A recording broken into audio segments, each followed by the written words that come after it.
আরম্ভ করি।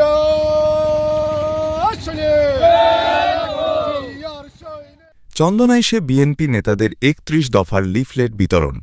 বিশেষ প্রতিনিধি নুরুল আলমের প্রতিবেদনে বিস্তারিত। চট্টগ্রামের চন্দনাইশে বিএনপি নেতাদের ৩১ দফা সম্বলিত লিফলেট বিতরণ করা হয়েছে। শুক্রবার ১১ জুলাই দুপুরে উপজেলার গাছবাড়িয়া খানহাট এলাকায় এই লিফলেট বিতরণ করা হয়েছে। দেশনায়ক জনাব তারেক রহমান ৩১ কর্মসূচি আজ থেকে ২ বছর আগে এই কর্মসূচি উনি শুরু করেছিলেন।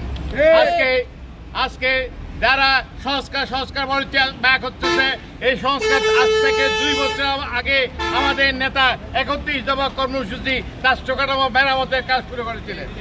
এই কর্মসূচির আলোকে আজকে বাংলাদেশের তখন স্বৈরশাসক ছিল, স্বৈরশাসক এগুলোকে মানে দেয় নাই, কিন্তু আজকে যখন দেশ পরিবর্তন হয়েছে, স্বৈরশাসনী বেশি সরকার পতনের পরে হাসিনা যখন পলে গেছে, আজকে বাংলাদেশ পুনরায় আবার দ্বিতীয় স্বাধীন রাষ্ট্র হিসেবে পরিচিত হয়েছে এবং সেই স্বাধীনতার সুফল আজকে আবারও আমাদের নেতা তারেক রহমান আমাদেরকে নির্দেশ দিয়েছে যে ৩১ দফা কর্মসূচি প্রত্যেক ঘরে ঘরে প্রত্যেক জনজনে গিয়ে এই কর্মসূচিকে সফল করার জন্য, মানুষকে উদ্বুদ্ধ করার জন্য আমাদের নেতা আমাদেরকে নির্দেশ দিয়েছেন।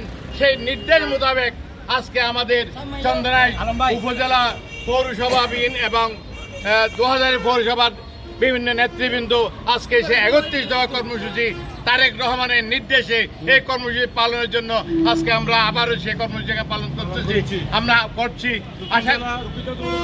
এই সময় চন্দনাইশ উপজেলা বিএনপির সাবেক সাধারণ সম্পাদক মোহাম্মদ সিরাজুল ইসলাম সওদাগর, সাবেক যুগ্ম আহ্বায়ক মনজুর মোর্শেদ চৌধুরী, সাবেক যুগ্ম আহ্বায়ক আরিফুর রহমান মারুফ, চট্টগ্রাম দক্ষিণ জেলা যুবদলের যুগ্ম সম্পাদক আব্দুল মজিদ শাহ, বর্মা ইউনিয়ন বিএনপি সাধারণ সম্পাদক আব্দুর রহিম, চন্দনাইশ পৌরসভা যুবদলের সিনিয়র যুগ্ম আহ্বায়ক রবিউল হোসেন, ছোটন চন্দনাইশ পৌরসভা যুবদলের যুগ্ম আহ্বায়ক আলহাজুর সুমন চৌধুরী, সাংস্কৃতিক সংগঠন জিসাস, চট্টগ্রাম দক্ষিণ জেলা সভাপতি জি কে নাজিম, হাশিমপুর ইউনিয়ন বিএনপির সাবেক সদস্য সচিব আব্দুর রহমান শামা, বিএনপি নেতা আবদুল্লাহ আল মামুন, উপজেলা যুবদল নেতা নয়ন, হাশিমপুর বিএনপি নেতা সিকান্দার বাদশাহ, যুবদল নেতা আব্দুল করিম, মোহাম্মদ হাসান ইউনিয়ন বিএনপি নেতা জয়নাল, যুবদল নেতা নয়ন, হাশিমপুর মকবুলিয়া কামিল মাদ্রাসার ছাত্রদলের সভাপতি আকিবুর রহমান, সাধারণ সম্পাদক মোহাম্মদ রাব্বি, ছাত্রদল নেতা যথাক্রমে মোহাম্মদ আলমগীর, মোহাম্মদ নয়ন, মোহাম্মদ নাজিম, মোহাম্মদ সাজ্জাদ প্রমুখ।